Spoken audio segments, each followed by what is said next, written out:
Breaking news చూస్తున్నారు. విశాఖపట్నంలో చీటీల పేరుతో భారీ మోసం జరిగింది.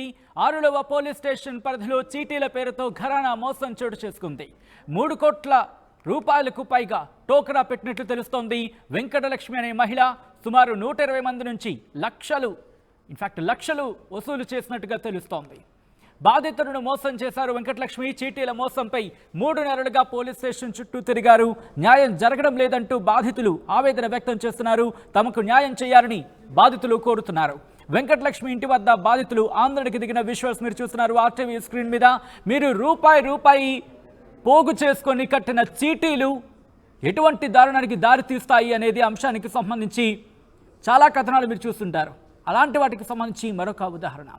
విశాఖపట్నంలో చీటీల పేరుతో భారీ మోసం జరిగింది. 6వ పోలీస్ స్టేషన్ పరిధిలో చీటీల పేరుతో ఘరానా మోసం చోటు చేసుకుంది. 3 కోట్లకు పైగా 3 కోట్లకు టోకరా పెట్టినట్టు తెలుస్తుంది. వెంకటలక్ష్మి అనే మహిళ సుమారు 120 మంది నుంచి లక్షలు చీటీలు కట్టించుకొని బాధితులను మోసం చేసింది వెంకటలక్ష్మి. చీటీల మోసంపై 3 నెలలుగా పోలీస్ స్టేషన్ చుట్టూ తిరిగారు. అయినా న్యాయం జరగడం లేదంటూ బాధితులు ఆవేదన వ్యక్తం చేస్తున్నారు. తమకు న్యాయం చేయాలని కోరుతున్నారు బాధితులు. వెంకటలక్ష్మి ఇంటి వద్ద ఆందోళనకు దిగారు బాధితులు. ఇదే అంశానికి సంబంధించి మరింత సమాచారం మా ప్రతినిధి శివరామకృష్ణ అందిస్తారు. శివరామకృష్ణ. ఐదు వెంకటలక్ష్మి అని చెప్పి దగ్గర 200 మంది చేత అయితే ఈ చీటీలు అయితే కట్టించుకున్నారు. సుమారు 3 కోట్లు అని చెప్పి వీళ్ళైతే బాధితులు అయితే తెలియజేస్తున్నారు. ఇప్పుడైతే ఏమో చీటీలు కట్టించుకొని వాళ్ళు కుటుంబ సభ్యులంతా పరారీలో ఉన్నారు అని చెప్పి వీళ్ళైతే అందరూ వాపోతున్నారు. అయితే మనతో పాటు బాధితులు అయితే ఉన్నారు. బాధితులు అడిగి తెలుసుకుందాం. అమ్మ చెప్పండి, ఏమైంది అసలు? నా పేరు రేఖా జ్యోతి అండి. వీళ్ళు 13వ వార్డు నుండి బీహార్ ముస్లిమ్స్ అందరూ చాలా కూలికి పనులు చేసుకుని బీహార్ నుండి మన రాష్ట్రానికి వచ్చి కష్టపడుతున్నారు. కష్టపడి ఎందుకంటే ఎప్పుడు తెచ్చుకున్న డబ్బులు అప్పుడే ఖర్చు అయిపోతున్నాయని తెలిసి ఒక చీటీలు ఆమె అయితే వెంకటలక్ష్మి అనే ఆమె, అమ్మ నేను చీటీలు ఎత్తుతున్నానని డోర్ టు డోర్ వెళ్ళి అందరికీ ప్రచారం చేసి బాగా వాళ్ళని మభ్యపెట్టి చీటీలు వేయించుకుంది. అలాగా 2-3 చీట్లు బాగానే ఇచ్చిందండి, 2 టర్న్స్ వేసి.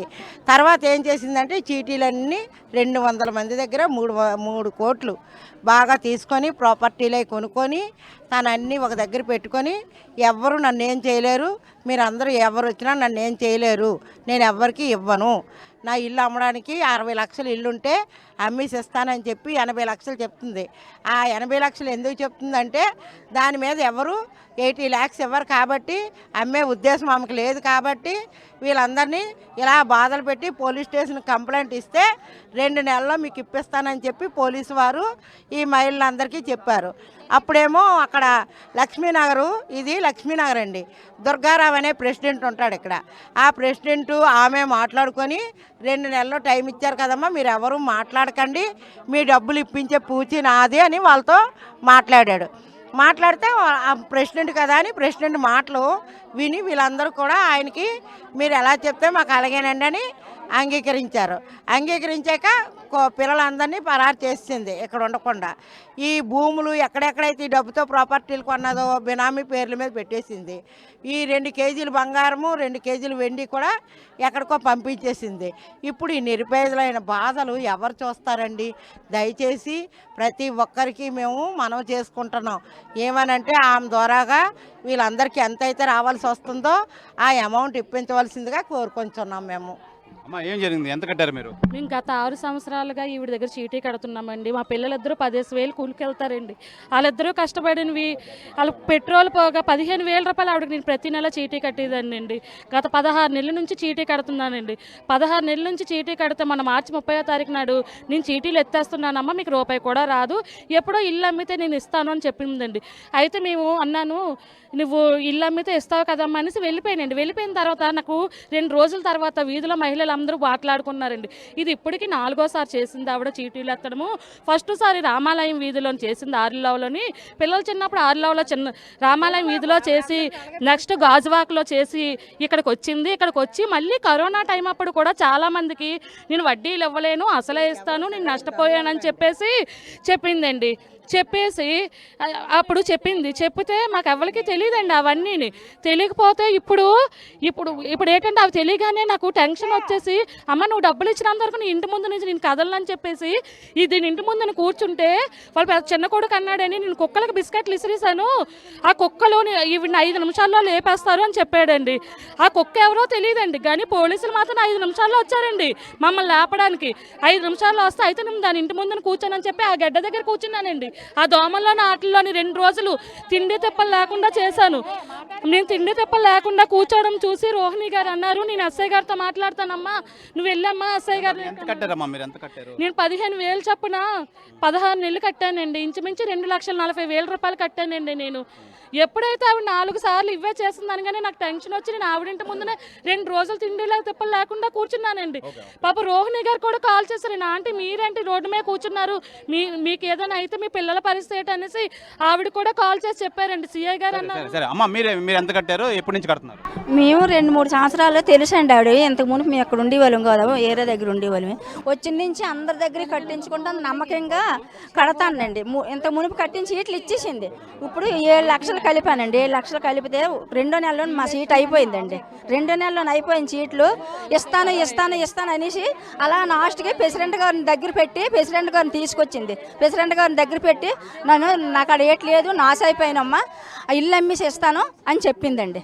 2వ నెలలో అయిపోయిన సీట్లు ఇప్పటికీ అలా తిప్పి బోల్డ్ అప్పు ఉన్నదండి. పాపకి పెళ్లి చేశానండి, అప్పు ఉన్నదండి, నాకు ఇవ్వండి అని బతిమలాడినా సరే ఇవ్వట్లేదు. 7 లక్షలు నీడు పాపకి పెళ్లి చేశానండి. పెళ్లి చేస్తే అప్పులు ఉన్నాయండి, ఇవ్వండి అని ఎంత బతిమలాడేమో కొడుకుని దాన్ని కూడా అంటే అసలు ప్రెసిడెంట్ గారిని దగ్గర పెట్టి నీకు ఎందుకమ్మా, నేను అలాగైనా ఇచ్చేస్తాను ఇల్లు అమ్మేసి, మరి నాకు అక్కడ ఇప్పుడు ఏం లేవు, నేను ఆశించాను అనేసి అని కానీ ఇంకా అలాగే ఏడ్చుకొని ఇంటికి వెళ్ళిపోయానండి. ఎంత కట్టారమ్మా మొత్తం? మీరు ఎంత కట్టారు, ఎన్ని సంవత్సరాల నుంచి కడుతున్నారు? మేము ఫస్ట్ కట్టిన సీట్ ఇచ్చేసిందండి. 7 సంవత్సరాలు అయిందండి. 2 సీట్లు కట్టానండి. 3 లక్షలు ఒకటి 16 కట్టానండి. ఒకటి 20 సీట్లు కట్టేశానండి. పూర్తి అయిపోయిందండి. ఒక సీటు పూర్తి అయిపోయింది. 20 నెలలు కట్టాను. ఒకటి 16 నెలలు కట్టానండి. ఒకటి 5 నెలలు కట్టానండి. వరలక్ష్మీదేవి 20,000 కట్టానండి. వరలక్ష్మీదేవి 20,000 కట్టాను. 20,000 వరలక్ష్మీదేవి సీట్లు కట్టానండి. 3 లక్షలదేమి 20 సీట్లు కట్టానండి. 16 ఒకటి కట్టానండి. 5 ఒకటి కట్టాను. మొత్తం 7 లక్షలు కట్టానండి. అమ్మా మీరు ఎంత కట్టారు, ఎప్పటి నుంచి కడుతున్నారు? मेरे को 18 लाख से है सर, पूरा 6 चिट्ठी है, 18 लाख से है हम लोग को। और चिट्ठी रमजान वाला 2-2 हज़ार रुपया लगा। 1 महीना को 28,000 रुपये भरे हैं चिट्ठी। అయితే ఇంకా మరికొందరు అయితే బాధితులు అయితే ఉన్నారు. బాధితులు అమ్మా ఎంత కట్టారు, ఎప్పటి నుంచి కడుతున్నారు? అయితే అసలు మేము 3 లక్షల చీటీ కట్టాం సార్. మాకు 2 లక్షల చీటీలు 2 సార్, మా తమ్ముడాలది ఒకటి మా బాపాలది ఒకటి కట్టాం సార్. అది 8 నెలలు కట్టాం సార్.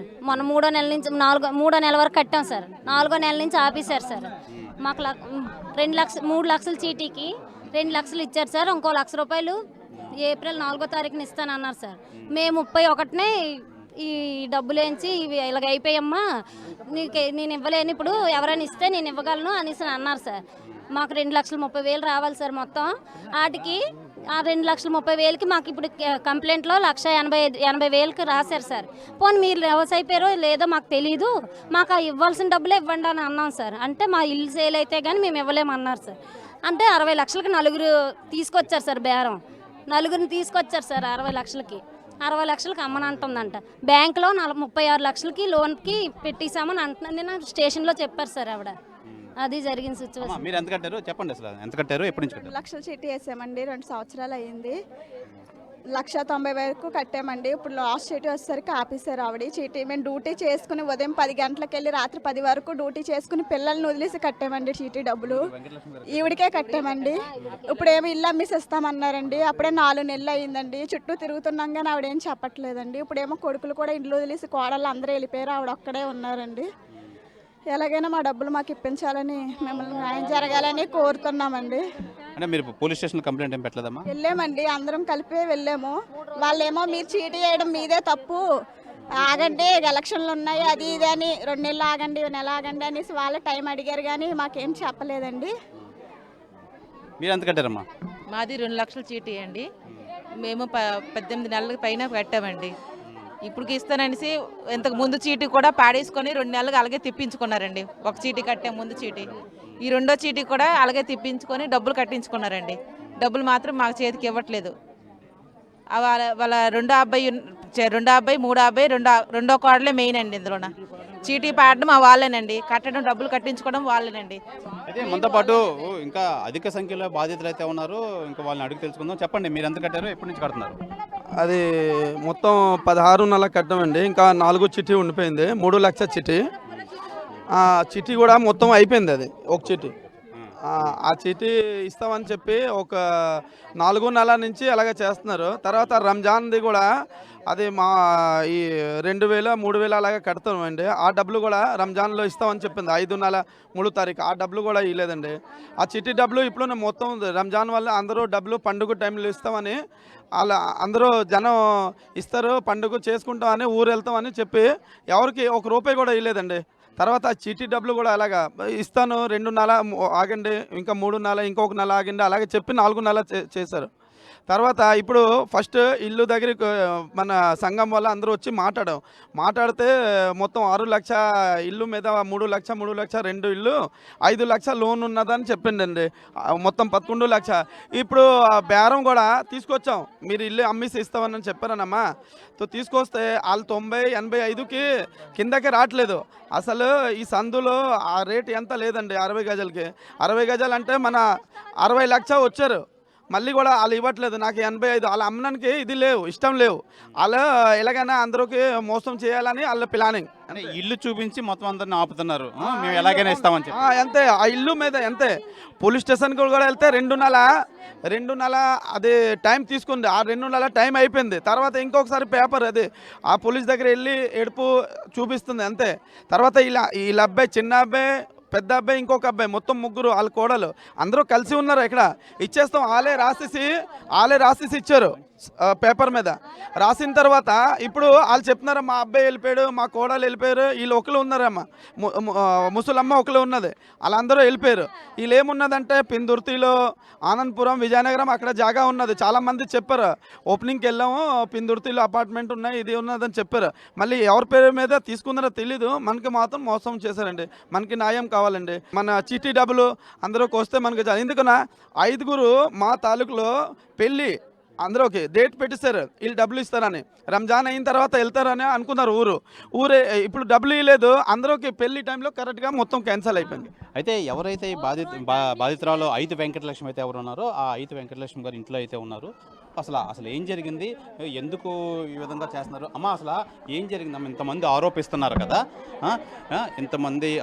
కదా, ఏమంటారు మీరు? ఏం చెప్తారు? అందరూ వెంకటలక్ష్మి గారే చేశారు, మేము చాలా కట్టాము అని చెప్తున్నారు, మీరేమంటారు? సార్, నేను చీటీలు 11 సంవత్సరాలు బట్టి నేను చీట్లు ఎత్తున్నాను సార్. నేను 11 సంవత్సరాలు బట్టి నేను చీట్లు ఎత్తి అందరికి ఇప్పటి వరకు బాగా ఇచ్చాను సార్. తీయండి సార్, ఇంట్లో కూడా వచ్చి చేస్తారు అన్ని గొడవలు వాళ్ళు. 11 సంవత్సరాలు బట్టి నేను చీట్లు ఎత్తున్నాను. 11 సంవత్సరాలు బట్టి బాగానే ఇచ్చాను ఇప్పటి వరకు అందరికీ ఇచ్చాను. అందరికీ నేను కొంతమందికి వడ్డీలకి వాటికి ఇచ్చి తర్వాత కొంతమంది చీటీలు పాడుకొని వెళ్ళిపోయారు. కొంచెం లాస్ అయిపోయాను. కరోనాలో కొంత లాస్ అయినా అలాగా ఈ ఎన్నకాడికి అమ్మి చేసి అలా రొటేషన్ చేసుకుంటూ వచ్చాను కరోనా నుంచి సార్. మళ్ళీ చేసుకుంటూ వచ్చి చేసిన తర్వాత ఈ చీట్లు పాడుకొని చేసుకొని వెళ్ళిపోయారు. తర్వాత వడ్డీలకి వాటికి ఇచ్చిన వాళ్ళు కూడా నన్ను మోసం చేస్తారు. అందువల్ల నేను రొటేషన్ చేయలేక అందరినీ పిలిచి, ఈ ఏరియా పెద్ద మనుషులను పిలిచి, సార్ నేను బాబు ఇలాగ ఉంది పరిస్థితి, నా పరిస్థితి ఇలాగ అయ్యింది. అందువల్ల ఏంటంటే నేను ఎక్కడికి వెళ్ళిపోను, నాకు ఇవ్వాల్సిన వాళ్ళు వెళ్ళిపోయారు, నేను ఎక్కడికి వెళ్ళిపోను, నేను డబ్బులు ఇచ్చేస్తాను సార్, నేను డబ్బులు ఇచ్చేస్తాను. నా ఇల్లు ఉంది, 90 లక్షలు ఇల్లు చేసి ఇల్లు ఉంది. ఇది 60 లక్షలకి ముందు 42 లక్షలు కట్టారు సార్. 70 గజాలు ఏంటి, 4 ఫ్లోర్లు ఇల్లు, 70 గజాలు. నేను కష్టాల్లో ఉన్నానని 42 లక్షలు కట్టారు. ఏడుస్తాను, బాధపడ్డాను. ఆ పక్కన 30 గజాలేమో 18 లక్షలకి వెళ్ళింది. ఆ వరవని ఇచ్చేయండి అన్నాను.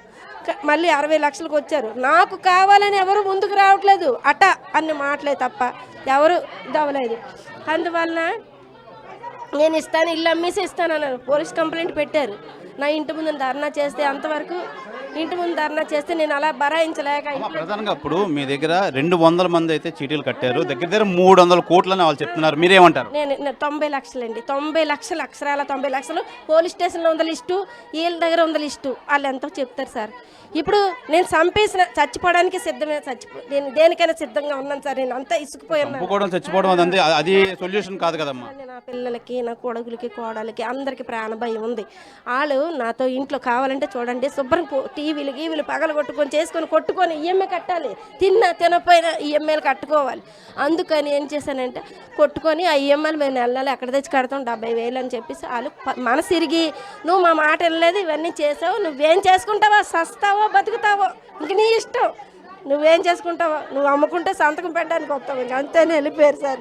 ఇది అక్షరాల నిజం. ఏంటి కొడుకులు కోడలు ఫోటోలు పట్టుకేయకండి, ఆడపిల్లలు వయసులో ఉన్నారు, నా ఫోటో వేయండి, నన్ను చంపియండి, ఏం చేసినా పర్వాలేదు. ఇది నేను చేసింది. వాళ్ళకైతే ప్రాణభయం ఉంది, మా అందరికీ ప్రాణభయం ఉంది. వీళ్ళే భాగ్యులు సార్. మమ్మల్ని చంపుతామని, పొడి చేస్తామని ఇంటి మీదకి వచ్చి నన్ను కొట్టడానికి వచ్చి చేశారు. అదనమాట సార్. అయితే ప్రధానంగా ఈ బాధితులకు సంబంధించి ఆరోపిస్తున్నారు ఐతి వెంకటలక్ష్మి గారు. ఐతి వెంకటలక్ష్మి ఈ దగ్గర 200 మంది దగ్గర 300 కోట్లు అని చెప్తున్నారు. అయితే అంత లేదు, అయితే మొత్తం మీద 80-90 లక్షలు చేశారు. 89 లక్షలు నేను అంతా కొంతమంది కట్టిన వాళ్ళు ఉన్నారు, కొంతమంది కట్టలేని వాళ్ళు వెళ్ళిపోయిన వాళ్ళు ఉన్నారు. ఈ విధంగా అయితే ఇదైతే ప్రాబ్లం అయితే వచ్చింది.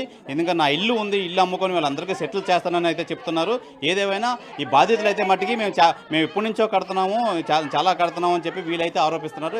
ఏదేమైనా ఇది ఒక కొలుక్కొచ్చి వీళ్ళందరికీ సెటిల్మెంట్ చేసి ఎలాగైనా నేను అందరికీ సెటిల్ చేస్తానని చెప్పి ఐతి వెంకటలక్ష్మి అయితే తెలియజేస్తున్నారు. కెమెరామెన్ అజయ్తో శివరామకృష్ణ RTV, విశాఖ 6వ ప్రాంతం నుంచి.